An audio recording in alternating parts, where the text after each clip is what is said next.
जब भी कोई प्रार्थना या मंत्रार्थ को पढ़ना चाहिए ना, वी शुड डू मंत्रार्थ चिंतनम, कि क्या मैं बोल रहा हूँ।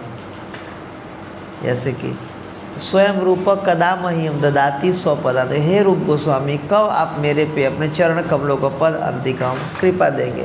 तो एक फीलिंग के साथ, जैसे कि मान लो कोई भिखारी कहीं बोलता है प्लीज़ दे दीजिए 10 रुपये दे दीजिए, बड़ा भूखा हूँ, एक फीलिंग के साथ बोलता है, तब तो मतलब उस पर मतलब एक डायलॉग के रूप में मान लीजिए। तो भिखारी मान लीजिए कल के डेट में आए और रिकॉर्डिंग चला के अपना रखे रहे और ऐसे लगा दे, हाँ दे दीजिए जो मशीन बोलता रहे, फीलिंग आएगा?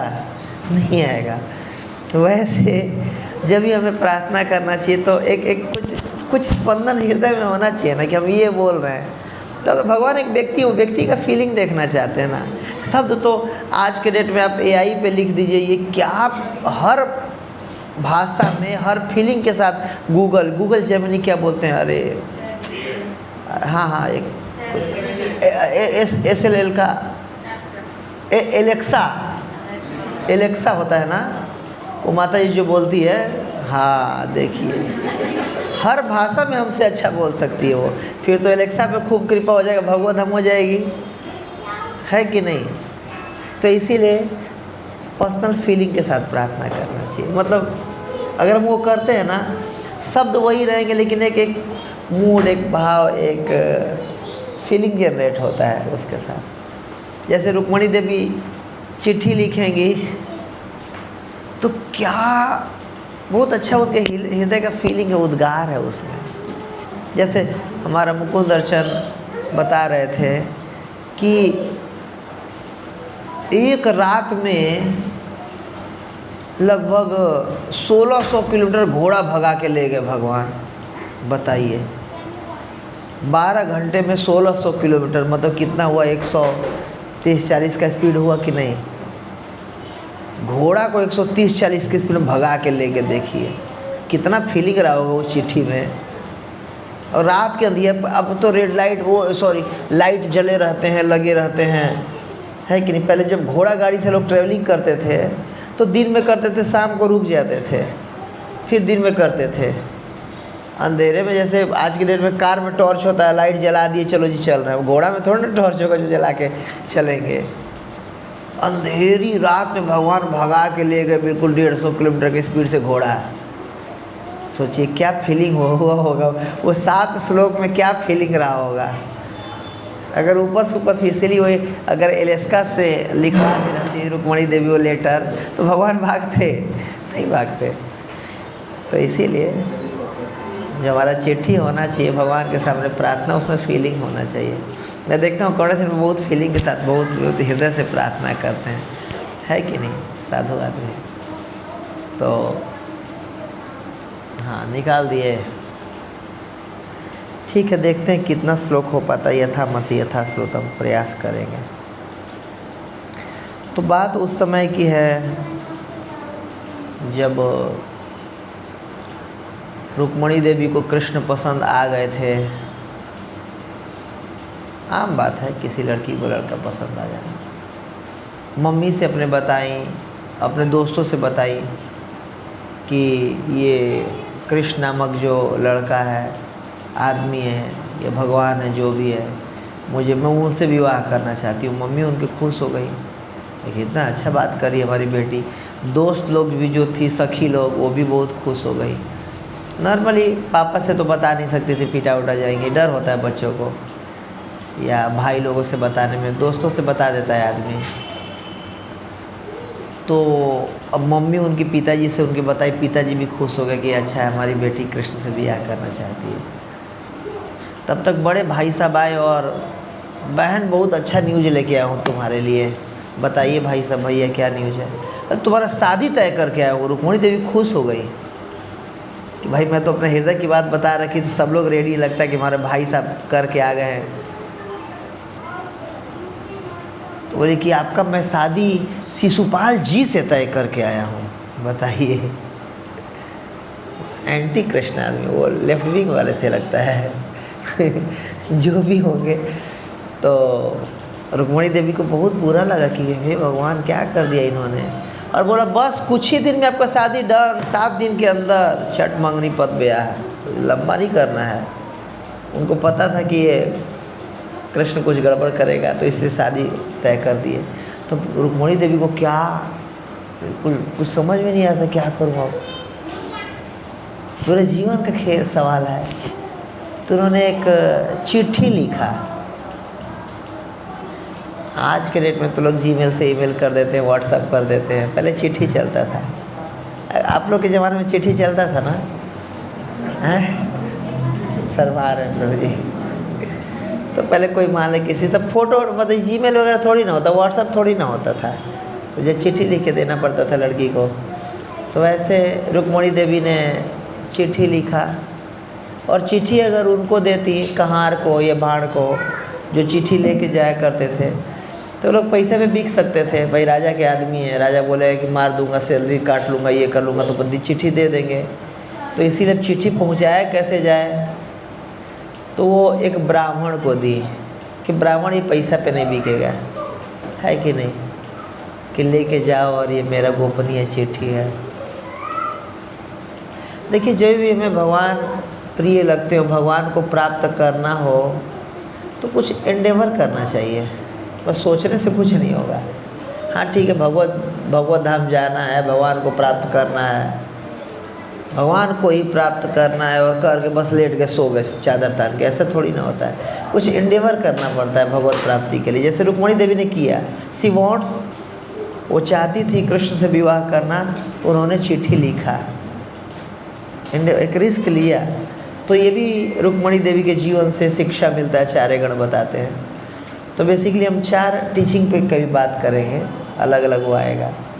तो पहला ये कि कुछ एंडेवर करना, कृष्ण प्राप्ति फ्री में नहीं होगा। फ्री में आज के दिन में कोई भी, आप क्या करते हैं, स्कूल यूनिफॉर्म का आपका बिजनेस है, ओके, तो कुछ उसमें मेहनत लगता है कि नहीं? जाते होंगे स्कूल से बात करते होंगे कि मेरा यूनिफॉर्म आप लोग रख लीजिए, आपको इतना % कमीशन दे देंगे, आपका भी उसमें बिजनेस सेट होता होगा, तभी तो काम धंधा मिलता है। तो मेहनत करते हैं। वैसे ही कोई IIT का निकालना है तो उसको मेहनत करना पड़ता है, CA बनने के लिए मेहनत करना पड़ता है। वैसे कृष्ण प्राप्ति फ्री में तो होंगे नहीं, तो मेहनत करना पड़ता है। तो रुक्मिणी देवी ने एंडेवर किया, बहुत रिस्की काम था वो, बहुत रिस्की काम था। ठीक है, वो ब्राह्मण देव गए, द्वारका नगरी में पहुँचे, तो कृष्ण के पास डायरेक्ट उनको जाने दिया गया कि ठीक है ब्राह्मण हैं, तो भगवान अपने राजमहल में उनको बुलाए, अच्छे से उनका सेवा किए, खिलाए पिलाए, पैर दबा रहे थे बिल्कुल अपने हाथ से कि कैसे वैष्णवों का सम्मान करना चाहिए। बहुत अच्छा प्रभुपाद ने 3 उस पर, सुखदेव गोस्वामी 3-4 श्लोक उस पर बोल दिया है कि हाउ टू रिस्पेक्ट डिवोटीज़, भगवान के भक्तों का कैसे भगवान अपने खुद आचरण से सिखा रहे हैं। वैसे भक्तों का बहुत हमें बहुत सम्मान और बहुत वो होना चाहिए। भगवान चरण दबा रहे हैं बिल्कुल अच्छे से, खिलाए पिलाए चामर कर रहे हैं कि ब्राह्मण है, भगवान के भक्त हैं। प्लस दूसरा रीज़न ये भी था कि ससुराल से कोई आता है तो प्यारा ज़्यादा लगता भी है कि नहीं? कोई लड़की का रिश्ता लेके आ रहा है तो आदमी विशेष खातिरदारी करता है ना। तो भगवान को पता ही था कहाँ से आ रहे हैं, क्यों आ रहे हैं, तो भगवान विशेष खातिरदारी उनको किए, भाई लड़की तरफ से आया हुआ ये है। तो बहुत डिमांड होता है, बहुत रिस्पेक्ट किया जाता है। जो भी शादी कराने वाले होते हैं, जो बिचौली होते हैं, शादी से पहले बहुत उनका रिस्पेक्ट किया जाता है। बाद में अगर ठीक हो गया तो कौन पूछता है उनको, जो भी है। तो भगवान पैर और बिल्कुल दबाए, फिर पूछे कि अगर कोई गोपनीय चीज़ ना हो, नहीं उससे पहले भगवान पूछे कि आर यू रियली सेटिस्फाइड, क्योंकि ब्राह्मण का सबसे बड़ा जो गुण है वो संतुष्ट होना चाहिए। अगर कोई सच में भक्ति करना चाहता है ना, नाम जप करना चाहता है, तो पहला क्राइटेरिया है संतुष्ट होना चाहिए हृदय से।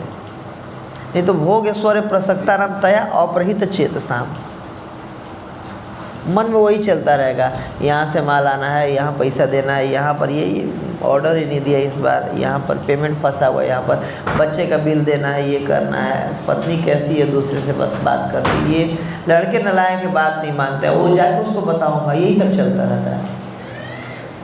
तो जितना चित्त शांत रहेगा उतना हम साधना अच्छे से कर पाएंगे, है कि नहीं। जो भी हो, आप लोगों का मन नहीं भागता, मेरा तो बहुत मन भागता है जपा में, बाप रे बाप। त्रेता युग का चीज़ याद आ जाता है, ये देख के प्रणाम नहीं किया, अरे है ही ऐसा, ये बाद में इसको बताऊंगा तो कितना अहंकारी है, ऐसे चलता रहता है। खुद कितने अहंकारी नहीं देख रहे, प्रणाम नहीं किया तो मन में चल रहा है। तो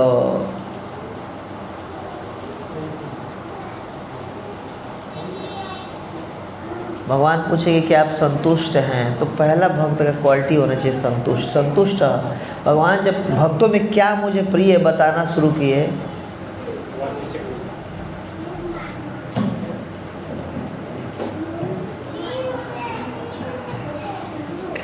आज थोड़ा सा मैं मूवमेंट बॉडी का नहीं है, मैं बहुत बॉडी का मूवमेंट के साथ क्लास लेता हूँ, बट आज हिल नहीं सकता ज़्यादा मैं।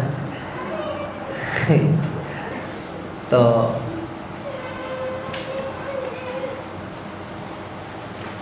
भगवान, वो ब्राह्मण बोले कि मैं एक चिट्ठी लेके आया हूँ। तो चिट्ठी भगवान के हाथ में जब दिए तो भगवान चिट्ठी पकड़ के बिल्कुल कांप गए। कृष्ण तुरंत उनके हाथ में दे दी, नहीं है ब्राह्मण देव आप ही पढ़िए। तो आचार्यगण इसके पीछे कह रहे क्यों, क्योंकि बहुत बहुत प्रेम से, बहुत हृदय से लिखी हुई थी वो रुक्मणी देवी ने, और भगवान को ये लगा कि इतना हृदय के गहराइयों से लिखी हुई है कि मैं पढ़ूंगा ना तो मैं कंट्रोल नहीं कर पाऊंगा, मैं रोने लगूंगा। वो रोती रोती लिखी है ना कि 7 दिन में मेरा ब्याह होने वाला है, 3 दिन में आप आ जाइए, ऐसे करके जो भी। और दूसरा एक तो कारण था कि मैं नहीं पढ़ पाऊंगा, मेरे आँख में वो हो जाएगा, आंसू आने लगेगा, नहीं पढ़ सकता मैं। दूसरा क्योंकि रुक्मणी देवी ने बहुत ट्रस्ट किया इस ब्राह्मण पे, मतलब ट्रस्ट की है, तो मुझे भी इस पे ट्रस्ट करना ही होगा, क्योंकि अपना हृदय का उद्गार मैं भी पढ़ सकता था, मैं भी चिट्ठी खोल सकता था, तो उसने इस पे ट्रस्ट किया ना। तो ये प्रिंसिपल है, अगर कोई भक्त किसी व्यक्ति को अपना लेना तो भगवान पक्का अपनाने हैं, भगवान को अपनाना ही पड़ता है। क्योंकि रुक्मणी देवी ने उस ब्राह्मण पे ट्रस्ट किया तो भगवान को ट्रस्ट करना ही पड़ा। विश्वनाथ चक्रवर्ती ठाकुर अपने टीका में लिख रहे हैं, इसमें शरार्थ दर्शनी में, भागवत के टीका में। इसीलिए हमें भक्त का खास आदमी बनना चाहिए। भक्त का अगर हम सगा आदमी रहेंगे ना तो भगवान के गारंटी है कि सगा आदमी बन जाएंगे, भगवान रिजेक्ट कर ही नहीं सकते हैं, है कि नहीं यार। इसीलिए बस मैं मुकुंद चिंपू का सगा आदमी बन रहा हूँ। तो जो भी है, चिट्ठी लेते हैं और पढ़ना शुरू करते हैं। आप लोग मेरे साथ पढ़िएगा, बहुत सुंदर है, चिट्ठी है। इससे ना हम लोग सीख जाएंगे कि कैसे चिट्ठी लिखना चाहिए, एप्लीकेशन कैसा होना चाहिए कि बिल्कुल स्वीकार ही हो जाए, मतलब रिजेक्शन का कोई ऑप्शन ही नहीं है, ऐसा इन्होंने चिट्ठी लिखा है। पढ़िए मेरे साथ आप लोग। श्री रुक्मणी वाच, नहीं साथ में पढ़िए। श्रुत्वा गुणान् भुवन सुंदर शृण्वतां ते, निर्विश्य कर्ण विवरे अनतोऽङ्गतापम्, रूपं दृशां दृशिमताम् अखिलाथ लाभं, त्वय्यच्युत विषयति चित्रपत्रपं में।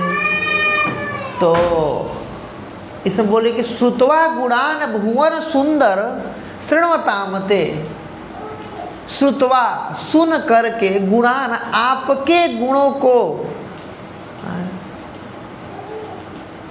लास्ट में बोल रहे कि मेरा क्या हो गया है,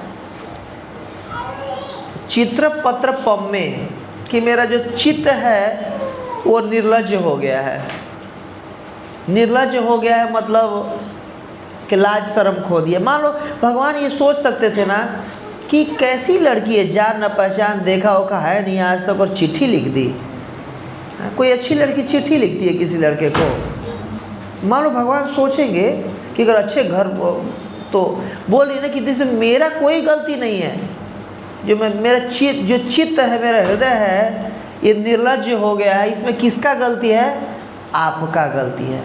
क्या?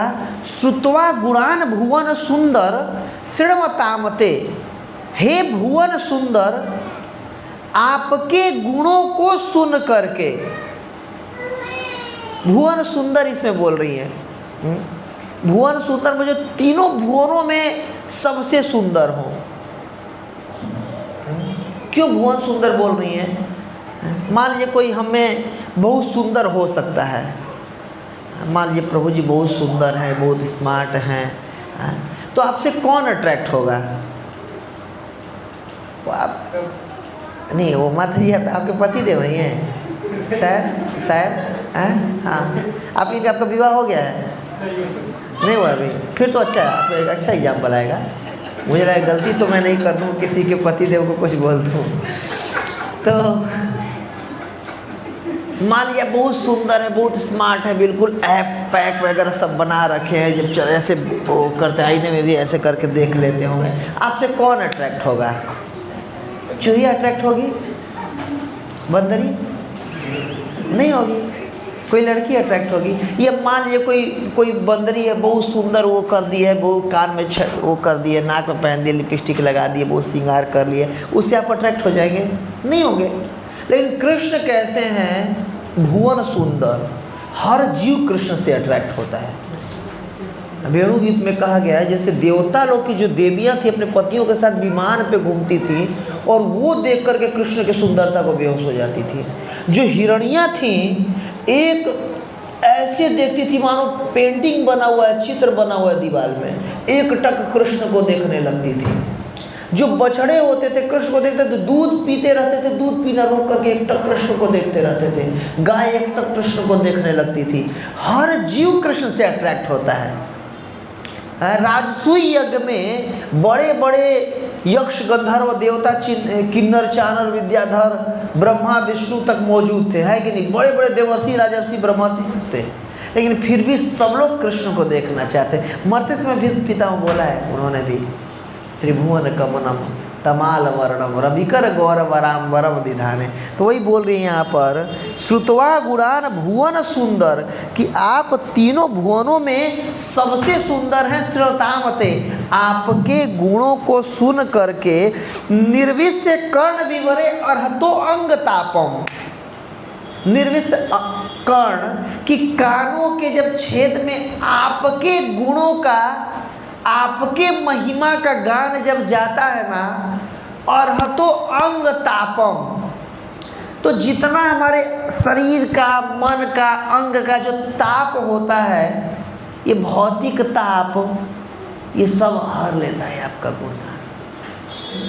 कृष्ण कथा Shrimad Bhagavatam 4th canto 19 chapter में आता है कि कृष्ण कथा का ये गुण होता है। अगर ध्यान से सुनने लगे, एक बार कान में चला जाने लगा ना, तो इतना अट्रैक्ट कर लेता है कि कुछ देर के लिए तो सारा का सारा ईर्ष्या खत्म, सारा का सारा रोग ताप सब खत्म हो जाता है, फिर कृष्ण अट्रैक्ट कर लेते हैं। तो बोल रहे अर्हतो अंग तापम, जितना भी आदि भौतिक आदि दैविक आदि आध्यात्मिक कले सब खत्म हो जाता है कृष्ण के गुणों का गुणगान कान में जाते ही। श्रुत्वा गुणान भुवन श्रृणोतामते, अर्हतो अंग रूपम दृशाम दृशिमताम अखिलार्थ लाभम। और बोल रही हैं रुक्मणी देवी कि रूपम दृशाम, आपका जो रूप है उसको देखना, दृशाम अखिलार्थ लाभम। देखिए तीसरा लाइन में अखिल अर्थ लाभम, कि अगर किसी भी जीव को आंख अगर मिला है, what is the best use of this eyes? To see your lotus like face. रूपम दृशाम दृशिमताम, दृशिमताम देखने वालों के बेस्ट दृश्य क्या है? आपका मुख कमल को देखना, राधा राधिका रमन जी के मुख कमल को देखना, है कि नहीं?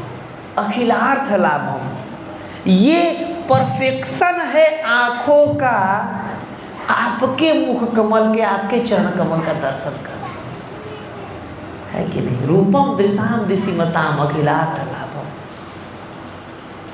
Shrimad Bhagavatam 10th canto 31 chapter 14 number श्लोक में कह रही है गोपी जन, अटति यद भवान अहनिकाननम त्रुटियुगायते त्वाम पश्यताम कुटिल कुंतलां श्रीमुखम चत जड़ उदेक्षितां कपक्ष्म कीदृशां कि अटत यद भवान अहनि काननम। आप जंगल से जब वापस आते हैं, गोपी गीत का 14 नंबर श्लोक है ये, त्रुटि युगायते त्वाम पश्यताम, आपको देखे बिना एक त्रुटि 1 सेकेंड का 64वां हिस्सा युगायते एक युग के बराबर होता है। त्रुटि युगायते त्वाम पश्यताम कुटिल कुंतलम श्रीमुखम चते, आपका मुख कमल इतना छोटा सा क्या है, हमारी पलकें लग जाती हैं, ऐसे लग जाता है ना पलकें। तो बोल रही ब्रह्मा जी को गाली दे रही है गोपी जन कि बता जड़ा उदेक्षिता, जड़ आदमी ये विधाता, ये विधि ब्रह्मा, इसका बाप ही जड़ है तो ये कैसा होगा। कमल से उत्पन्न हुआ है ना, निर्जीव से उत्पन्न हुआ, जब जैसा बाप वैसा बेटा, सुने ना कि सिपाही पे घोड़ा और नहीं तो थोड़ा थोड़ा बाप पे पूत, तो जैसा बाप वैसा बेटा, 1 नंबर का गधा आदमी। इसको पता था कि जब हमारी इन आँखों को कृष्ण को देखने का मौका मिलेगा तो ब्रह्मा ने पलके क्यों बना दिया। देखिए पलक झपकने से वो ब्रह्मा जी को गाली देती थी गोपियाँ, कितना प्रेम था कृष्ण से। तो ये आँखों का परफेक्शन है, रूपम दृशाम दिशिमताम अखिलार्थ लाभम त्वयि में अच्युत विशति चित्रपत्रपम में, कि इसीलिए आपके बारे में सुनकर के मेरा चित्त इतना निर्लज्ज हो गया कि मैं आपको चिट्ठी लिख दी। इसमें क्या लगता है मेरा गलती है? नहीं, मेरे जैसा कोई भी आदमी सुनेगा ना उसका चित्त निर्लज्ज हो जाएगा। आपका गलती है, क्यों इतना सुंदर है। देखिए ब्लैकमेल किया जा रहा है कृष्ण को, मेरी गलती नहीं, आपका गलती है। तो एक प्रिंसिपल है कि कृष्ण के बारे में हमें ज़्यादा से ज़्यादा सुनना चाहिए। जितना कृष्ण के बारे में सुनेंगे ना उतना कृष्ण आकर के चित्त में अवस्थित होते हैं, सुन करके ही, है कि नहीं। पहला कृष्ण से हमारा भेंट कैसे होता है? सुन करके। जैसे रुक्मणी कृष्ण महाराज जी बताते हैं कि जैसे कोई लड़का किसी लड़की के बारे में सुनता है और सुनने चालू करता है, उसको देखने का मन करता है, फिर नंबर निकालता है, फिर बात करता है, वैसे सुन करके अट्रैक्शन होता है। जैसे उसमें कृष्ण करणामृत में आता है 3rd नंबर श्लोक है, विक्रेतु कामा किल गोप कन्या मुरारी पादार्पित चित्तवृत्ति, जिनका की चित्त और वृत्ति पूर्ण रूप से कृष्ण के चरण कमलों में लगा हुआ था, मुरारी पाद अर्पित कर रखी थी कृष्ण को। दध्यादिकम मोह वसादि वोचत, बेचने जाती थी मथुरा वृंदावन से दधी आधिकम, दधी दूध घी छाछ मक्खन नैनो और क्या क्या होता है दूध के प्रोडक्ट जो भी चीज़, तो बेचने जाती थी छाछ। तो ऐसे बेचती थी, सर पे मटके में लिए रहती थी, तो ऐसे बेचती थी, ले लो 55 रुपये 50 रुपये किलो दामोदर, दामोदर केशव 60 रुपये किलो, माधव माधव 80 रुपये किलो, 80 रुपये किलो, माधव लो माधव लो, ऐसे करके बोलती थी। तो वो बोलते थी जो ब्राह्मण पत्नियाँ और जो बेचने जाती थी जहाँ पर कि ये माधव क्या है, माधव क्या बेच रही हो, ये दामोदर बेच रही है, ये दामोदर क्या है भाई, नया कोई प्रोडक्ट आया है क्या, दिखा जरा। तो सर पे उतार करके दिखाती थी, तो देख के बोलते ये तो घी है, बोलते अच्छा घी है तो ठीक है घी ले लो। फिर मतलब भूल जाती थी कि क्या बेचने आई हुई हैं। मुरारी पाद अर्पित चित्तवृत्ति, इतना ज़्यादा कृष्ण में चित्तवृत्ति लगा हुआ था कि भूल जाती थी क्या बेचने आई हैं। फिर वो जो ब्राह्मण पत्नियां पूछती थी कि ये दामोदर, तुम बोल रही दामोदर क्या है, अच्छा तुम्हें नहीं पता दामोदर क्या है, फिर लगती थी कृष्ण कथा सुनाने। तो गोपियों के मुख से कृष्ण कथा सुन करके इतना उनका चित्त कृष्ण में लग गया था ब्राह्मण पत्नियों का कि जब भगवान उनसे दही मतलब जब भोजन मंगवाए थे और उनके पति देव पूरा रोक रहे थे, पति लोग कहाँ जा रही हो मत जाओ, हाथ पकड़ लिए, बाल पकड़ लिए, बिल्कुल मारने लगे। कोई दरवाज़ा में बंद कर दिया, बिल्कुल उनसे लड़ करके छुड़ा के गई। जो दरवाज़ा में बंद हो गई तत्क्षण शरीर त्याग दी और भाव रूप में कृष्ण के पास चली। इतना प्रेम कहाँ से आ गया अचानक से? बिना कृष्ण को देखे। कृष्ण को देखी थी क्या ब्राह्मण पत्नियाँ? कभी नहीं देखी थी। क्यों? शुद्ध भक्तों से कृष्ण का कथा सुनने में भगवान हृदय में अवरुद्धते कृतभी सुसुभित क्षणात्, भागवतम 112। भगवान कैद हो जाते हैं हृदय में कृष्ण कथा सुनने से। तो रुक्मणी देवी यहाँ पर कृष्ण कथा सुनी हुई थी। सुनना चाहिए कृष्ण के बारे में, है कि नहीं? फिर मान लीजिए कृष्ण कहें कि अच्छा जी तुम्हारा ही चित्त निर्लज्ज हो गया है, और तो आज तक किसी और लड़की का, अगर मैं सुंदर होता मान लीजिए तो 36 लड़कियों का निर्लज्ज होता। आज तो कोई और तो चिट्ठी लिखा ही नहीं, मतलब बेकार लड़की है, छोड़ो। तो अगला मानो कृष्ण के मन में ये आए तो अगला श्लोक लिख रही हैं। रिजेक्ट नहीं होना चाहिए चिट्ठी किसी भी हालत में। क्या लिख रही हैं? नेक्स्ट, का त्वां मुकुंद महती कुलशील रूप विद्या वयो द्रविण अभिरात्मतुल्यम धीरापति कुलवती नवृणीत कन्या कालेन्द्र सिंह नरलोक मनोभिरामात। तो कह रहे हैं कि कात्वा मुकुंद महती कुल रूपशील, कि हे मुकुंद।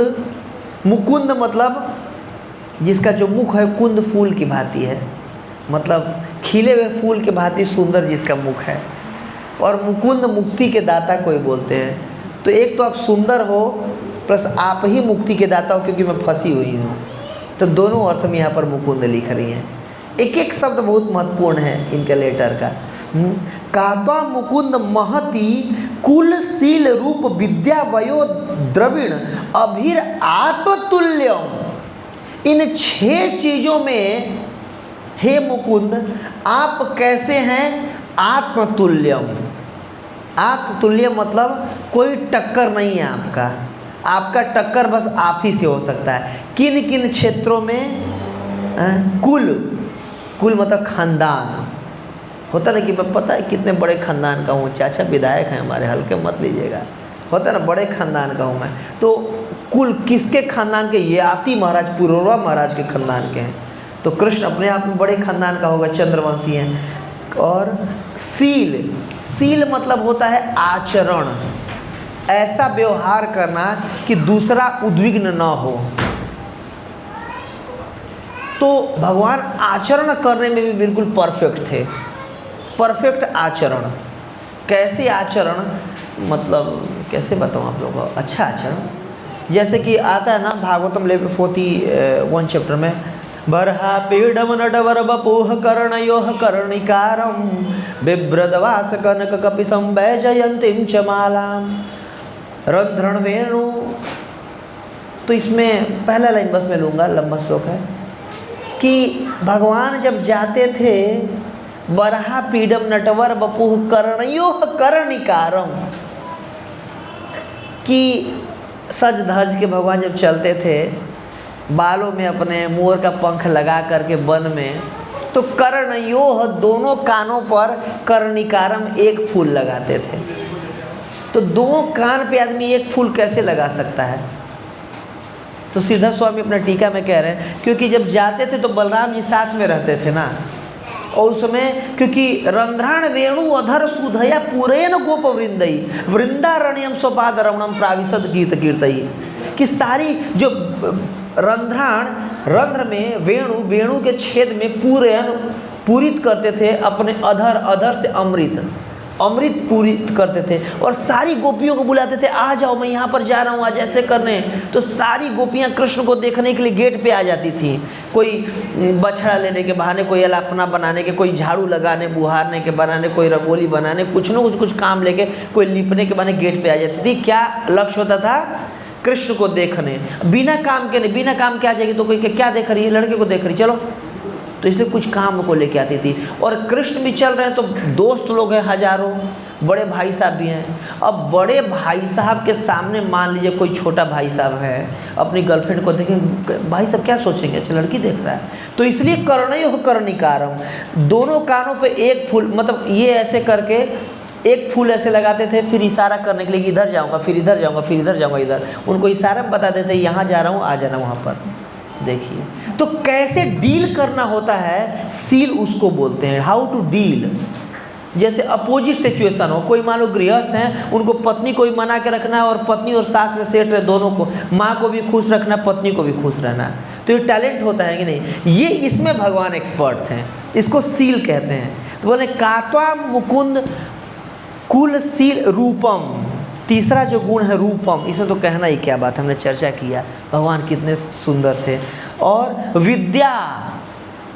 विद्या भगवान कितने थे कि युद्ध के मैदान के बीच में बिल्कुल टेंशन भरे बिल्कुल वक्त में 45 मिनट पूरा गीता का श्लोक, पूरा गीता खत्म है कि नहीं। आज भी जिसको अपना विद्वता साबित करना होता है तो बोलता है कि मैं गीता पर टीका दिया हूँ, तो गीता जो बोला कितना विद्वान होगा फिर तो। और एक बार बोल दिए तो बोल दिए, उसमें ऐसा नहीं कि अरे अर्जुन 7वां अध्याय के 42वां नंबर में ना ये कॉमा नहीं था, इसमें विसर्ग लगाना था, एक गलती कर दी, कोई नहीं।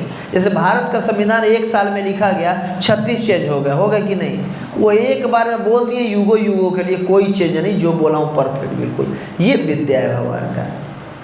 तो विद्या में अभिरात्म तुल्यम। और वयो द्रविण पैसा, 16,108 रानियों के लिए 16,108 महल। दिल्ली में तो लोग के घर ऐसे होते हैं जहाँ शुरू होते हैं वहीं ख़त्म होते हैं, गांव में ऐसा नहीं होता, गांव में थोड़ा बड़े बड़े होते हैं।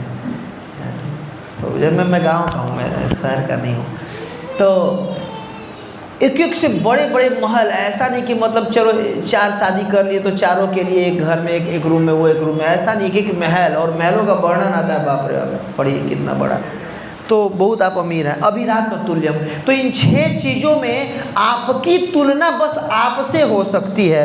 इसीलिए धीराम पति कुलवती नवृणीत कन्या काले नृसिंह नरलोक मनोभिरामा, कि कोई भी जिस कन्या में 2 गुण होगा, पहला गुण कौन, धीरा, वो व्यक्ति जो कन्या अगर धीरवती होगी, धीर मतलब अच्छे चरित्र वाली होगी, और धीराम पतिम, अगर किसी कन्या को पति चाहिए होगा, शादी करना होगा, और अगर उसमें 2 गुण होगा, पहला धीर व्यक्ति होगी, धीर मतलब गंभीर स्वभाव वाली, अच्छे चरित्र वाली, और कुलवती अच्छे खानदान की।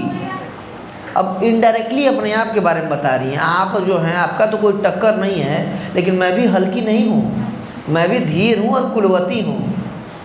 बोल रही हैं धीराम पतिम कुलवती नवृणीत कन्या, कोई भी कन्या जिसको पति चाहिए होगा और जो धीर और कुलवती होगी, काले समय आने पर, हे नृसिंह, नरों में सिंह हैं आप,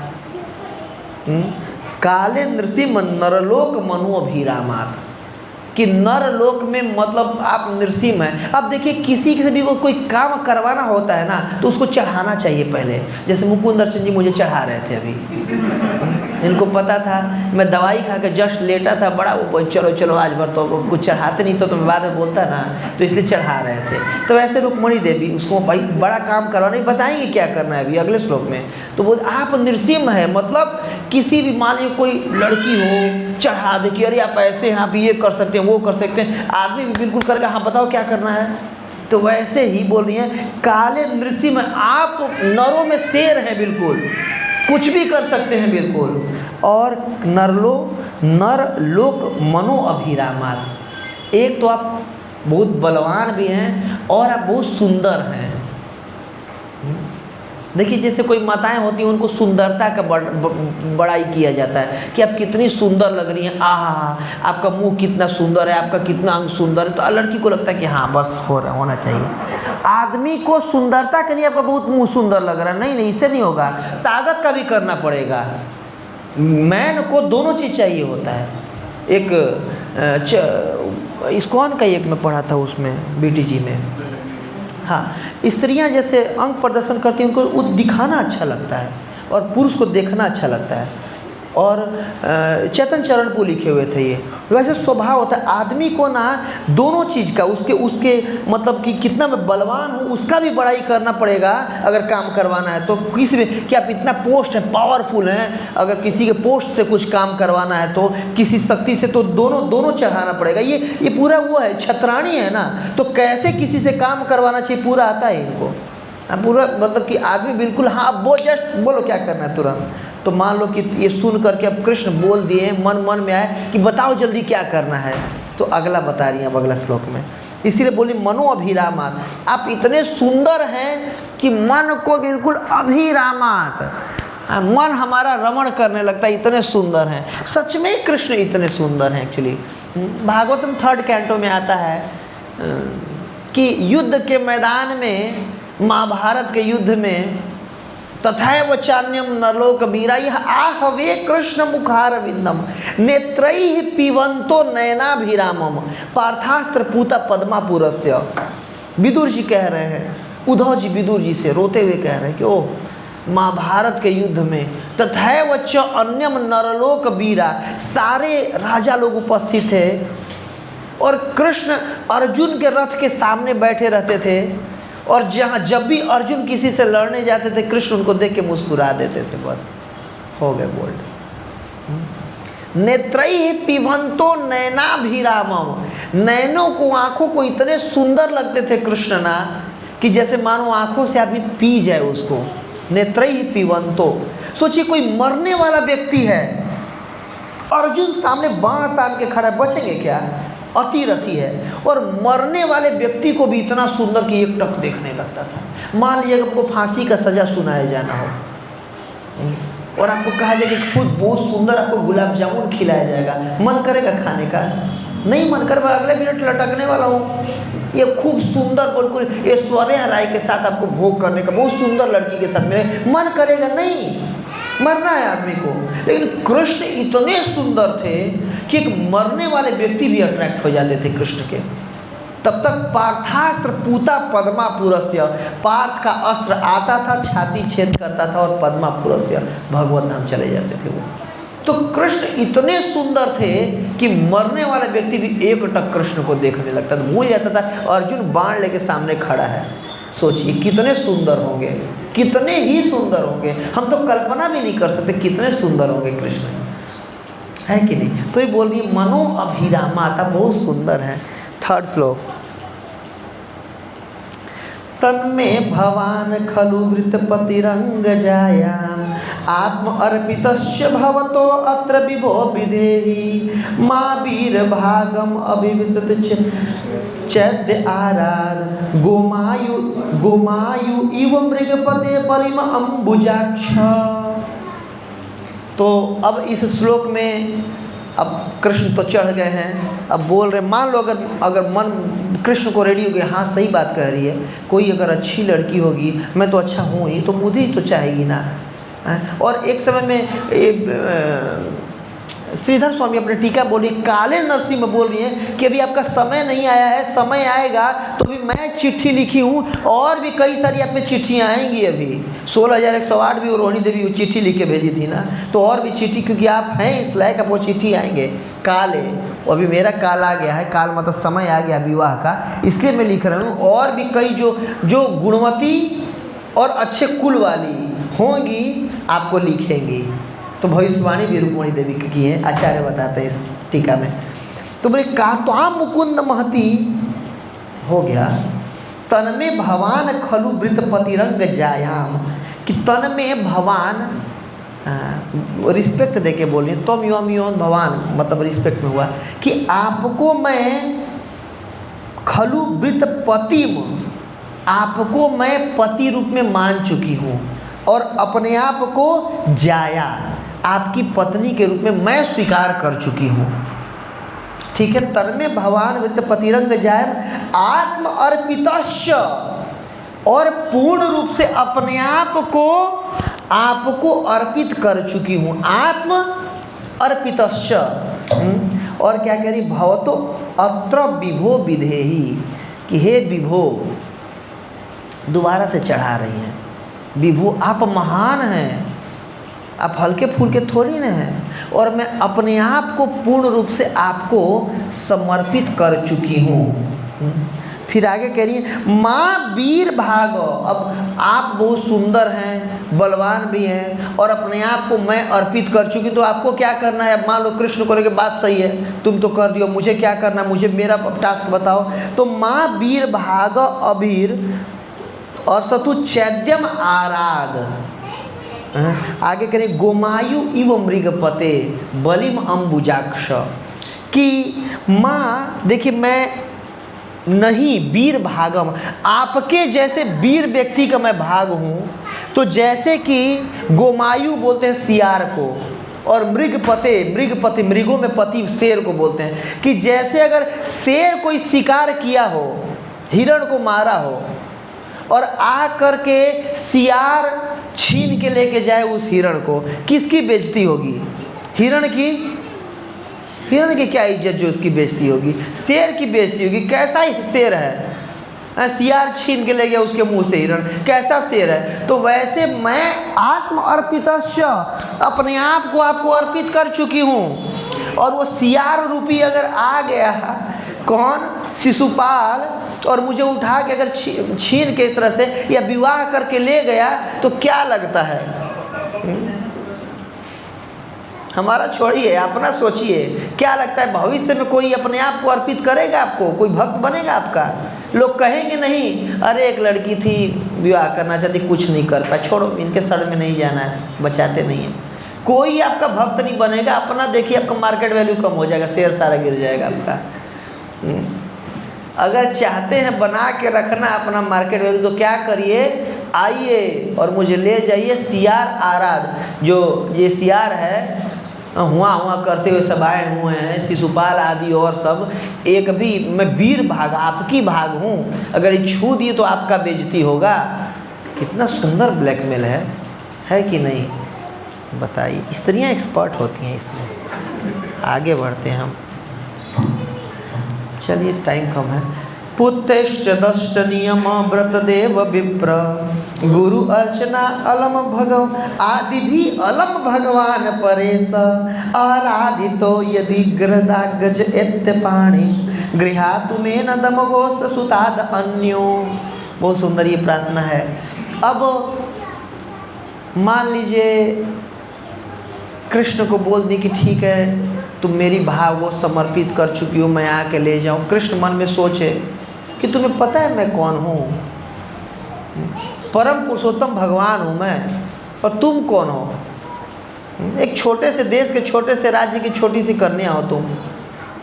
अपनी हैसियत में रहो, औकात में रहो। मानो कृष्ण को ऐसा लगे कि भाई, वो सोचे कि कृष्ण साक्षात भगवान है और मैं हूँ कौन? तो अपनी विनम्रतावश अब ये वाला लिख रही है। अब तुरंत मन में आया ना कि मान लो कृष्ण सोचे कि सही बात है, कि मतलब तुम्हारी वो क्यों मैं आ जाऊँ? तो कोई मान लीजिए कोई बोले कि अम्बानी जी आ करके, अगर उनको अपने इज्जत प्रिय है तो आ करके हमारे घर मुझे कुछ पैसे दे के जाएँ। क्यों आऊँ? तुम्हारे नहीं आने से मेरा कोई हो जाएगा क्या? मतलब मान लो मैं 2-4 गाली दे दूँ अम्बानी को, अम्बानी जी का कुछ हो जाएगा क्या? कुछ नहीं होना है। तो वैसे तुम्हारी वैल्यू क्या है? आ जाऊँ और कोई और छू न जाए, ठीक है ले जाए, क्या जा रहा मेरा? ये तुम ही करोगी तो मेरा इज्जत बनेगा। मानो कृष्ण ऐसा सोच लें। अब देखिए, अब किसी को सामने से आप बोलेंगे तो आपके पास समय रहता है कि वो कुछ बोलेगा तो आप उसका आंसर दे दीजिए। अब यहाँ पर तो है भी नहीं रुक्मणी देवी ना, और दूर है बिल्कुल। अब करो या मरो का सवाल है, एप्लीकेशन रिजेक्ट नहीं होना चाहिए। तो मानो ये मैं बोलूँगी तो किसी के मन में क्या आ सकता है, ये सोच के अगला श्लोक लिख रही हैं। अब तो इसमें कह रही हैं कि पुतेश्च दष्ट नियमाव्रत देव विप्रह गुरु अर्चना आदि भी अलम भगवान परेश। कि निश्चित रूप से देखिए, आप यहाँ पर भगवान लिख रही हैं कृष्ण को, है कि नहीं? मैं जानती हूँ कि आप भगवान हैं और मेरी कोई हैसियत नहीं है आपको प्राप्त करने की। तो इससे बोले कि पुतेष्ट दष्ट नियम, कि इससे पहले अगर कोई भी मैं पुण्य की होंगी, उनको मुझे पता है कि बिना पुण्य किए हुए, बिना भक्ति के आपको प्राप्त नहीं किया जा सकता है। तो चाहे इस जन्म में या इससे पीछे के लाखों जन्मों में अगर मैं कुछ पुष्ट मतलब कि पुण्य कर्म की होंगी, जैसे ब्राह्मणों को कुछ दान देना वगैरह, या दत्त कुछ दान दिए, या कुछ नियम आदि। पुरुषोत्तम महीना चल रहा है, इसमें नियम पालन करना चाहिए, तो पुरुषोत्तम महीना का नियम आदि। व्रत कुछ एकादशी जन्माष्टमी का कुछ व्रत की होंगी। देव विप्र गुरु अर्चना कि देवताओं का, विप्र मतलब ब्राह्मणों का, गुरु वर्ग मतलब आध्यात्मिक गुरु, शिक्षा गुरु, दीक्षा गुरु, या घर में जो जेठ होते हैं, जैसे अगर स्त्री हैं तो सास ससुर माता पिता, ये सब उसमें आते हैं, गुरु में आते हैं। तो इनकी अगर मैं सेवा की होंगी, माँ बाप का, बड़े बुजुर्गों का, घर में देवताओं का व्रत की होंगी, तप की होंगी, जप की होंगी, कुएं खोदवाई होंगी, अगर ये अलम सफिशिएंट होगा तो हे भगवान परेश, परेश मतलब पर ईसा, जो सबके कंट्रोलर हैं। हम मान लीजिए छोटे छोटे कंट्रोलर हैं कि आज मैं 16 करूँ 17 18 करूँ मेरे हाथ में है, लेकिन परेश जो सबके कंट्रोलर हैं, भगवान बोल रही हैं यहाँ पर। आराधितो यदि गदाग्रज एत्य पाणी, की हे भगवान अगर मैं आपकी आराधना की होंगी इन सब क्रियाओं के द्वारा, तो हे गदाग्रज, गद के बड़े भाई अग्रज, एत्य पाणीम गृहातु में दम घोष सुदाद अन्यो, तो आइए और आप मेरा पानी ग्रहण कीजिए। इससे पहले कि गृहातु ग्रहण कीजिए, मैं 9 दम घोष सूत अन्यो आदि अन्यो, कि इससे पहले कि जो दमघोष का बेटा है शिशुपाल, उसके पिताजी का नाम दमघोष था। पता क्यों था? इतना टैक्स लेते थे लोगों से कि लोग बिल्कुल परेशान हो जाते थे, बिल्कुल दम घोष देते थे, बिल्कुल जैसे होता है गला दबा देना किसी का, जबरदस्ती कुछ करना, तो इतना ज़्यादा टैक्स लेते थे, इसे दम घोष सूत। तो शिशुपाल जी तो विवाह करने के लिए आ ही रहे हैं, लेकिन जितने लोग बाराती में आए हुए हैं ना, वो सब अपने चक्कर में आए हुए हैं कि शिशुपाल को मार पीट करके लड़का ये हम शादी कर लेंगे। सुताद अन्यो यहाँ पर लिख रही हैं कि मतलब जितने बाराती आए हुए सब अपने चक्कर में आए हुए हैं। सब ऐसा नहीं कि शिशुपाल जी से मेरा शादी कराने आए हुए ना, कई लोग अपने चक्कर में आए हुए कि हम शादी कर लेंगे। पौंड्रक जी भी आए हुए थे, और ये जो हमारे बिहार का राजा था जरासंध जी, हाँ मगध के राजा, वो भी अपने चक्कर में आए हुए थे। आगे बोलेंगे अगले श्लोक में। तो सारे के सारे इतनी सुंदर थी रुक्मणी, इतनी सुंदर थी कि सब चक्कर में थे कि उसको पीट पाट के अगर हम शादी कर लेंगे तो करके आएंगे। आए हुए थे बारात में, लेकिन बिल्कुल तीर धनुष ले करके तान करके, जैसे कोई बारात में जाता है तो पॉपर लेके रहता है थोड़ा जगह दुल्हा दुल्हन पर, लेकिन ये तीर धनुष, कोई गदा लेके, कोई तलवार लेके, तान के खड़े थे बिल्कुल कि कृष्ण आएगा तो कृष्ण को मारेंगे, फिर शिशुपाल को मारेंगे, फिर हम उठा के ले चलेंगे। तो यहाँ पर इसलिए बोल रही है सुताद अन्यो, अन्य सारे लोग इसी चक्कर में आए हुए हैं। पिछले श्लोक में भी बोल रही है बहुवचन में, इसमें भी बहुवचन में, इसीलिए अगला श्लोक मान लीजिए। तो कृष्ण को बोली कि हे भगवान अगर सफिशिएंट में, देखिए मैं सच में एक छोटी सी देश के छोटे से राज्य की छोटी सी कन्या हूँ, मेरी कोई इतना हैसियत नहीं है, मैं एक बद्ध जीव हूँ, पतित आदमी हूँ, लेकिन आप सच में भगवान हैं, आप परेश हैं, कंट्रोलर हैं। कंट्रोलर क्यों लिखी हैं? क्योंकि आपके कंट्रोल में प्रकृति का नियम है। यहाँ पर आचार्यगण कहते हैं कि मान लीजिए कोई टीचर अगर कोई दयालु हो जाए तो थोड़ा बहुत ग्रेस मार्क्स देके ही पास कर देता है, तो इसीलिए भगवान बोल दी तो परेश बोलने का क्या जरूरत था?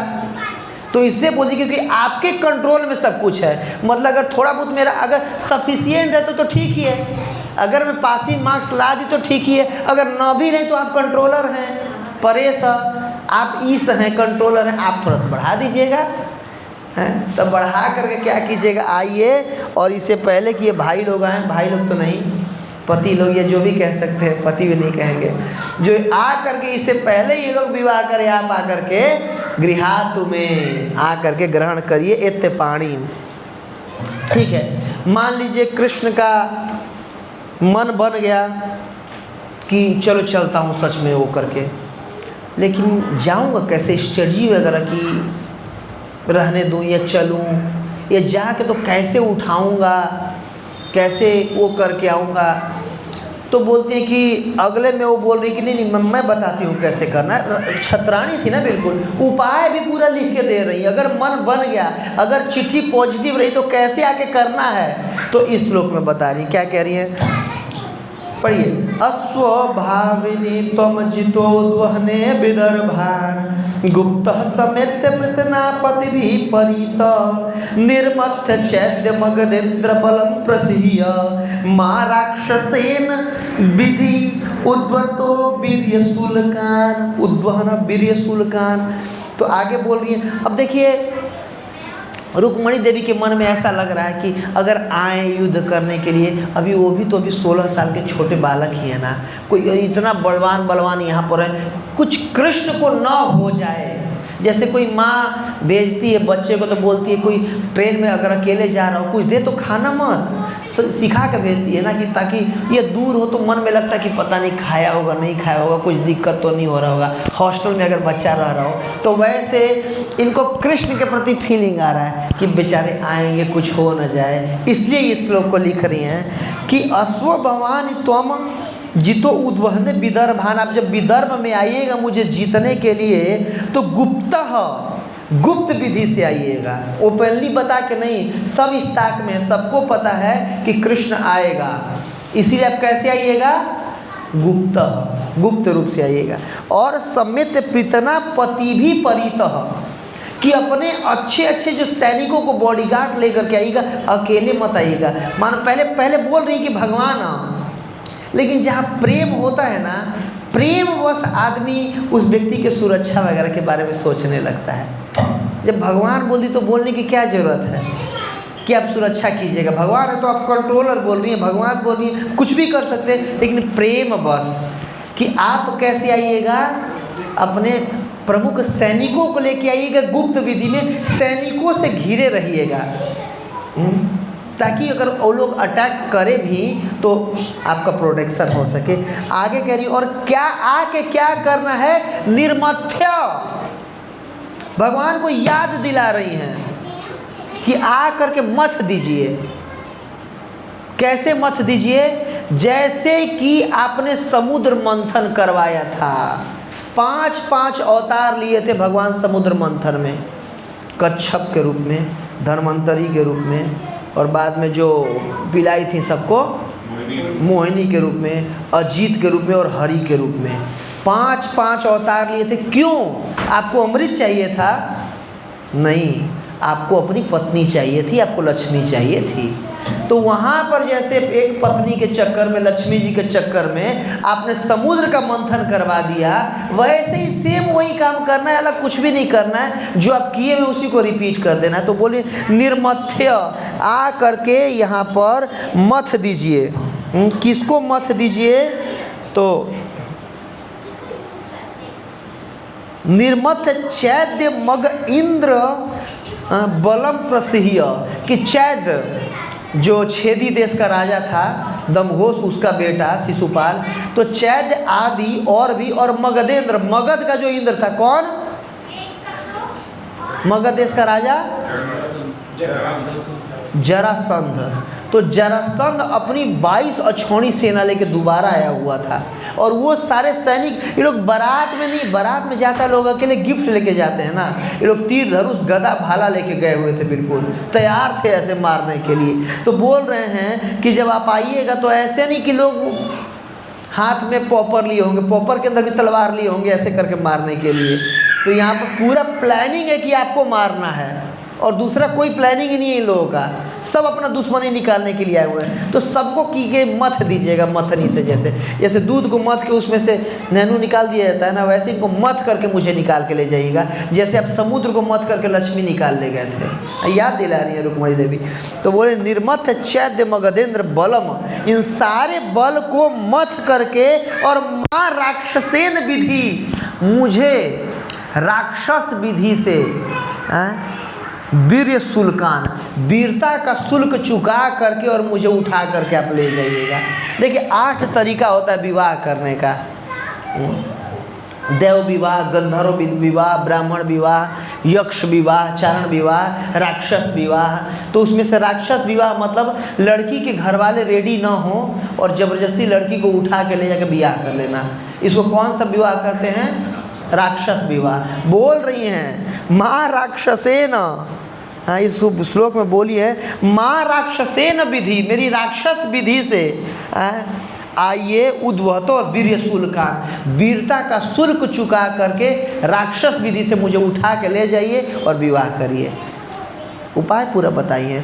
तो मानो अब अगले श्लोक में कृष्ण अब तैयार हो गए, यस चलना चाहिए, चल के तुरंत। और मानो क्षत्रिय होते हैं ना, तो जब युद्ध का अगर उनको वो मिलता है कि लड़ना है आपको, तो बिल्कुल इतना तैनात हो जाते हैं, यस लड़ने का मौका मिला है। भगवान गीता में बोल रहे हैं, सौभाग्यशाली वो क्षत्रिय होते हैं जिनको युद्ध का मौका मिलता है। तो वैसे भगवान क्षत्रिय खून उबल गया होगा कि चल कैसे मारूंगा इसको, शिशुपाल को मारूंगा, मेरी पत्नी से ब्याह करने आया है, और इस मगेंद्र को भी मारूंगा इसको। तो मान लो भगवान तैयार हुए लेके चलने को भी, लेकिन भगवान के मन में आए कि यार वो लड़की है तो थोड़ी ना सैनिकों के बीच में वो खड़ी होगी, वो तो अंतःपुर में अपने रूम के अंदर होगी ना, राजभवन के अंतःपुर में होगी ना। वो तो अंतःपुर में तो जहाँ सिर्फ औरतें रहती हैं। पहले गांव में ऐसा सिस्टम था, पता नहीं जो लोग होंगे गांव में पीछे जानते होंगे, कि स्त्रियां अलग जगह पे रहती थी, पुरुष अलग जगह पे रहते थे। आज मिक्सिंग होता है कि एक रूम अटैच बाथरूम वाला रूम है, उसी में पति पत्नी, ऐसा कुछ नहीं होता था। पर द्वार अलग होता था, घर दलान होता था जिसमें पुरुष लोग रहते थे, अलग होता था, घर अलग होता था। तो जो स्त्रियां होती थी अंतःपुर में रहती थी, वहाँ पर मेल सैनिक कभी एंट्री नहीं था। अंतःपुर में स्त्री सैनिक और सखियाँ रहती थी, रानी के मेड सर्वेंट वगैरह रहती थी। तो अंतःपुर में जाऊँगा मैं उठाने जब, तो वहाँ पर सैनिक वैनिक थोड़ी ना होंगे। कौन होगा?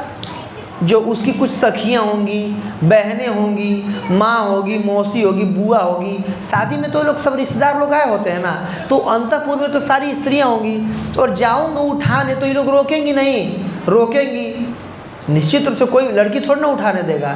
और रोकेंगी तो उनको मर्डर सडर करना पड़ेगा उठाने के लिए, भाई कुछ करना है तो उनको मार मूर के हटा करके, तो उनको लगेगा कृष्ण को मारो, अरे यार कौन, और एक औरत के चक्कर में 36 औरतें मारना पड़ेगा, छोड़ो कौन अपना हाथ गंदा करने जाए, रिजेक्ट। तो मानो ये सोच करके कृष्ण रिजेक्ट ना कर दे मेरा चिट्ठी, अगला श्लोक बोल रही हैं, अब पढ़िए। अंतःपुरांतरचरिम निहत्य बंधो त्वाम उद्वहने कथमिति प्रवदिष्यामां पूर्वे दूत अस्ति महती कुलदेव यात्रा यस्याम बहिन न वधु गिरजाम उपेयात। क्या कह रही हैं कि अंतःपुरांतर चरिम निहत्य बंधुन, कि आपके मन में टेंशन चल रहा होगा कि मैं अंतःपुर में जाऊंगा और निहत्य मतलब हाथ में मान लीजिए बुआ होंगी, मौसी होगी, सखी होंगी, तो निहत्ते ही तो होंगी। हाथ में तलवार लेकर थोड़ी ना बुआ खड़ी होगी, वो शादी में आई हुई है तो कुछ कपड़ा उपड़ा ली होगी, ऐसे कुछ खाना पीना ली होगी। तो निहत्ते स्त्री को आप मारना नहीं चाहेंगे। निश्चित रूप से आप सोच रहे होंगे अंतःपुर में जाऊंगा और निहत्थे इसकी और सखियाँ होंगी, माँ होगी, पता चला कि लड़की उठाने के चक्कर में मौसी को काट दिया, बुआ का काट दिया, माँ 2-4 सखी काट दिया, औरत काट दिया, लोग क्या इज्जत रह जाएगा। यही क्षत्रिय हैं, एक लड़की के चक्कर में 50 को मर्डर करके आए हैं, बेइज्जती भी तो देखना है ना अपना। तो मानो कृष्ण रिजेक्ट कर दे चिट्ठी, तो अब आगे बोलना, चिट्ठी नहीं रिजेक्ट होना चाहिए, उपाय बता रही हूँ मैं आगे। तो बोल रही कि आपके मन में ये चल रहा होगा कि अंतःपुराण चरिम निहत्त बंधुन, कि आप निहत्त मेरी बंधुओं को कैसे मारेंगे। त्वम उद्वहने कथम इति, कि कथम कैसे हो पाएगा, इति ये प्रवदिष्यामि, मैं बता रही हूँ उपाय आपको, टेंशन नहीं लेना उसका भी, कोई ज़्यादा सोचना नहीं कैसे आपको करना होगा।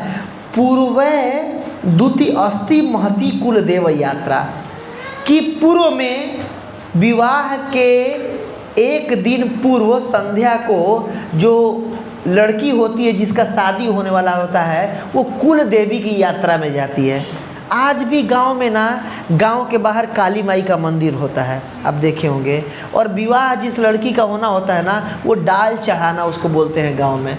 तो सारा जो उसका पियरी बोलते हैं, जो पीला वस्त्र जो लड़की पहनी होती है और लाल कलर का, ये 2 वस्त्र जरूर पहनना होता है शादी में, ये पीले कलर का और लाल 2 वस्त्र जरूर चढ़ता है। ऐसा हमारे तरफ बनारस की तरफ, काशी में ऐसा मानना है। तो ये कह रही हैं कि कुल देव यात्रा, जो देवी की यात्रा में जाती है लड़की पूजा करने के लिए, और उस समय जब जाती है ना तो ज़्यादा सैनिक लोग नहीं रहते हैं आसपास, कुछ सखियाँ होती हैं, और मेरी सखियाँ पहले से सेठ हैं। देखिए, बोली पूर्वे दूत अस्ति महती कुल देव यात्रा, कि मैं सारी सखियों को बोल करके पहले से मैं रखूँगी कि कृष्ण आएगा, तुम लोग बीच में मत आना। और वहाँ कोई मेल रहता ही नहीं है, जो कुछ ब्राह्मणियाँ होती हैं, कुछ हमारी माँ, बुआ, मौसी, और कुछ मेरी सखियाँ रहेंगी। तो बोल रहे हैं कि यस्याम बहिन न बधू गिरजाम उपेयात, कि जब गिरजा की उपासना करने जो बधू, नव बधू होती है, श्लोक में आया है, वो अकेले जाती है, इन सखियों के साथ जाती है, तो आप वहाँ पर आइए और मुझा के उठा। अंतःपुर में आपको जाना ही नहीं है, राजमहल में जाना ही नहीं है, सैनिक होंगे, आपको बस दुर्गा जी के मंदिर में, जो कि बाहर होता है गांव से, और वहाँ पर सिर्फ स्त्रियां होती हैं, और सारी स्त्रियां पहले से सेट रहेंगी। ठीक है, तो आपको कुछ ज़्यादा मेहनत नहीं करना है, किसी का मर्डर सडर नहीं करना है, आइए और साफ साफ हाथ में मुझे उठा के ले जाइए। तो ये अब कह रही हैं, मान लीजिए अब ये बोल दी कि आपको करना क्या है, कैसे आके उठाना है, फिर लास्ट में विनम्रतावश एक श्लोक लिख रही हैं, आखिरी श्लोक। देखिए, इतना खतरनाक ये लाइन था कि कोई भी लड़की किसी को बोल दे तो आदमी जान पे खेल के बचाने के लिए, वो तो भगवान ही है। हाँ, और कोई भी हमें प्रार्थना करना चाहिए भगवान से ना, तो अपनी विनम्रता जरूर रखना चाहिए कि हे भगवान, मैं आपको प्राप्त करना चाहता हूँ, लेकिन ये वैसा ही है जैसे एक बौना उछल के चंद्रमा को छूना चाहता है। आप भगवान, मैं बद जीव हूँ, पापी आदमी हूँ, मेरी हैसियत नहीं है, फिर भी क्या करूँ, अब सुन लिया हूँ भक्तों से तो मैं आपको पाना चाहता हूँ, अब प्राप्त करना चाहता हूँ, लेकिन मेरी इतनी भक्ति नहीं है। वैसे बहुत इम्पोर्टेंट श्लोक है ये। यस्यामंग्रि पंकज रजः स्नपनम महंतो वांछन्ति उमापति इव आत्मपहत्तै यह अम्बुजाक्ष न लभे भवत प्रसादम जहयामि असुन कृशानि सत जन्म भी स्यात्।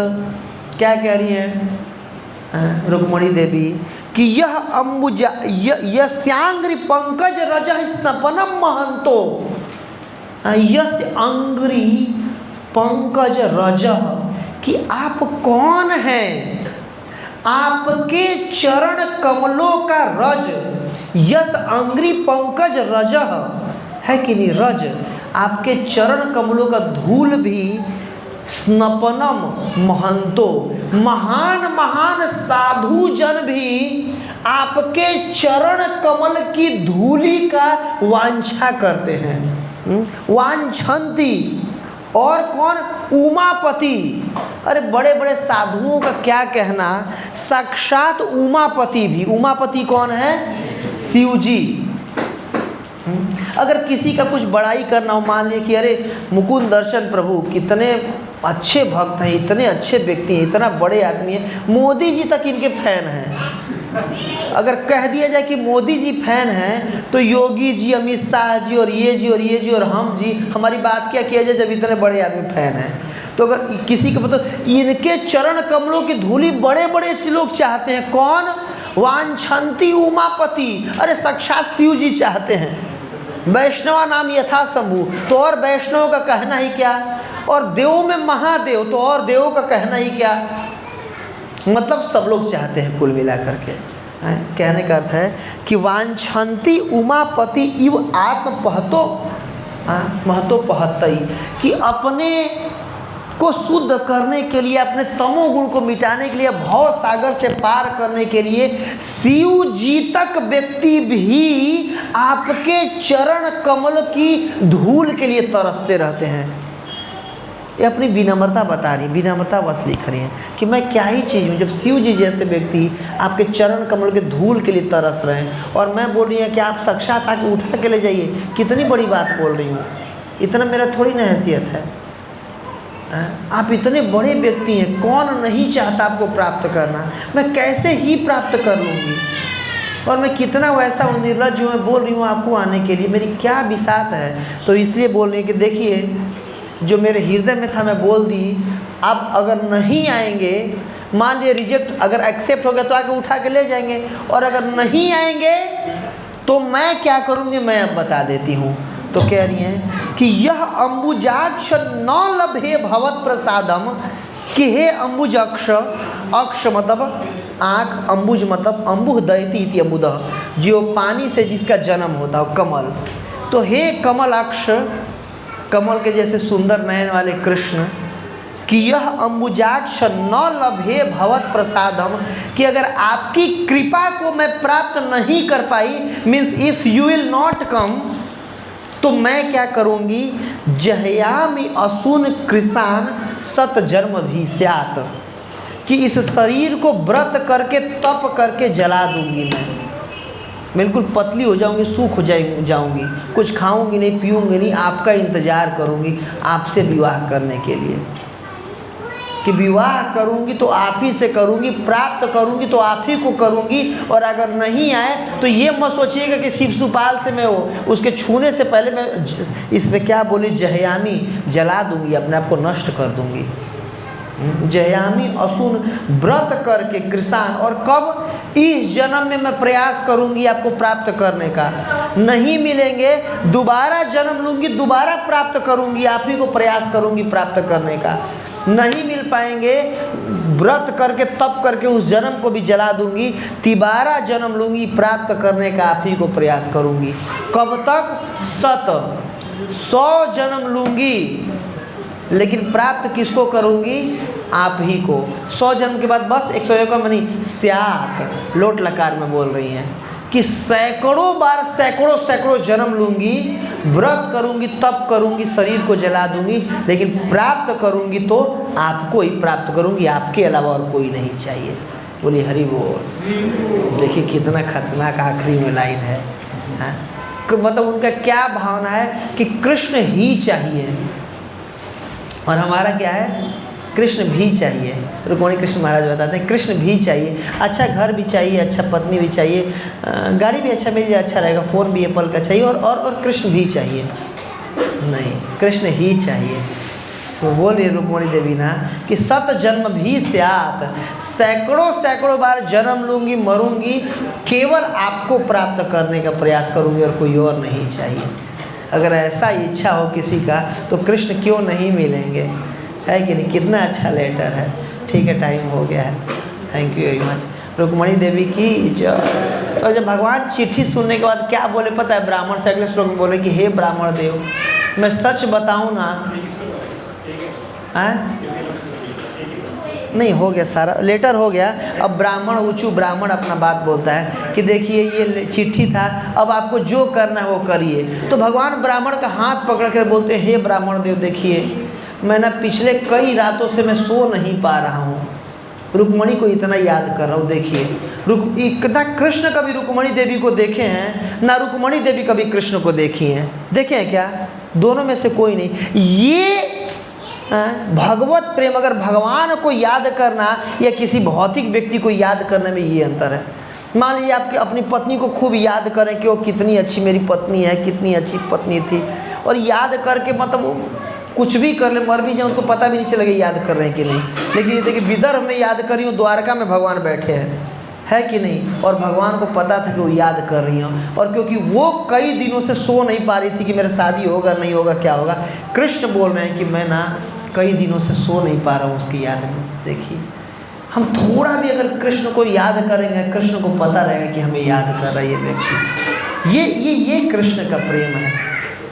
जैसे कृष्ण से ठाकुर जी देखिए इतना जन्म में हम इतने लोगों से प्रेम किए हैं ना, पद्म पुराण में आता है वर्णन कि हम इतना लोगों से आशा किए हैं कि ये हमें खुशी प्रदान करेंगे, ये हम सुख प्रदान करेंगे, कि इतनी बार लोगों ने धोखा दिया है, इतनी बार हम रोए हैं कि अगर हमारे सारे आंसुओं को इकट्ठा कर दिया जाए ना तो प्रशांत महासागर से भी बड़ा सागर बन जाए।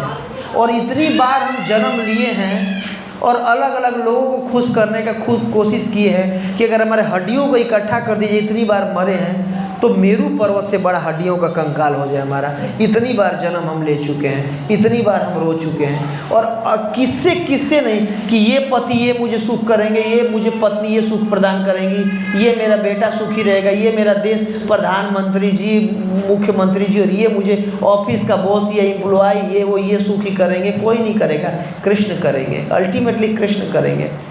तो इतने जन्म में इतने लोग हम सहारा ले चुके हैं कि ये सुख प्रदान करेंगे हमें, ये संतुष्ट करेंगे, ये अभय देंगे, बेटा हमारा बुढ़ौती में काम आएगा, पत्नी काम आएगी, पति काम आएंगे।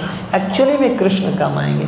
और ये जो हमारा जो खोज है ना, अलग अलग जन्म में अलग अलग व्यक्तियों पे चलता रहा है। जब तक कृष्ण पे नहीं जाएगा तब तक ये चलता रहेगा, क्योंकि अलग किसी को कितना भी प्रयास कर लीजिए, 100 बार खुश कर लिए, 101 बार नहीं करेंगे ना, तो बदजीव पता है क्या करेगा, कहेगा आज तक आपने किया ही क्या है मेरे लिए।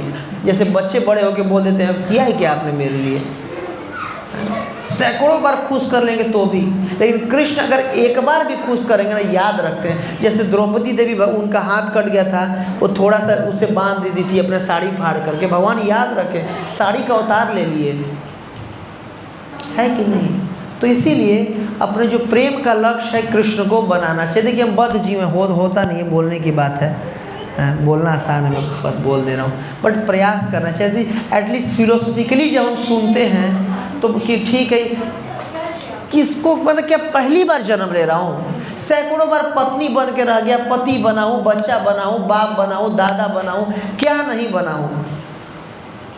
और अलग अलग लोगों को खुश करने का प्रयास किया, अलग अलग लोगों से खुश होने का प्रयास किया, और अभी भी वही कर रहा हूँ। और अगर कृष्ण के पास नहीं जाऊँगा ना तो आगे भी वही करना पड़ेगा। इसीलिए लक्ष्य क्या होना चाहिए, सत्व जन्म भी स्यात्।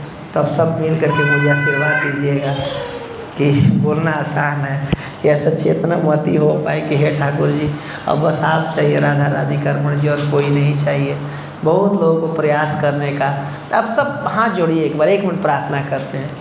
राधिका रमण जी से प्रार्थना करना है कि हे ठाकुर जी, बिल्कुल हृदय से आंख बंद करके करिएगा, कोई शर्माएगा नहीं, कोई नहीं देख रहा है आपको, कि हे भगवान करोड़ों बार जन्म लिया हूँ, करोड़ों लोगों से सुख पाने का इच्छा किया हूँ, सुखी करने का इच्छा किया हूँ। हर जन्म में सोचता हूँ ये साथ रहेंगे तो सिक्योरिटी आएगा। अपने अनसिक्योरिटी को दूर करने के लिए अलग अलग लोगों का सहारा लिया हूँ, लेकिन हमेशा दुखी पाया हूँ। प्लीज़ भगवान आपके चरण कमलों में लग जाऊँ, आप अपना लीजिए, ताकि अब और ठोकर ना खाना पड़े इस जगत में। एक बार 1 मिनट के लिए सब आँख बंद करके प्रार्थना करेंगे। जैसे रुक्मणी देवी बिल्कुल कातर भाव से चिट्ठी लिखी है, मतलब कुछ भी ऐसा नहीं छोड़िए कि चिट्ठी रिजेक्ट हो जाए, वैसे राधिका रमण जी से प्रार्थना करिए, सब लोग आंख बंद करके।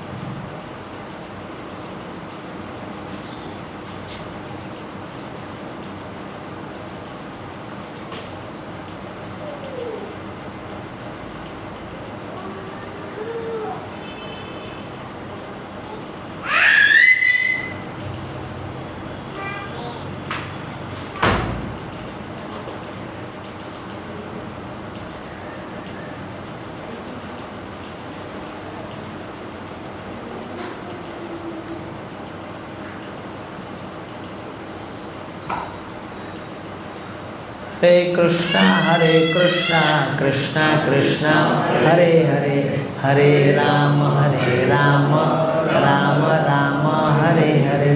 राधा राधिका रमण भगवान जी की, कृष्ण बलराम की, गौरता भगवान की, रुक्मणी देवी की, जगत गुरु श्रील प्रभुपाद की।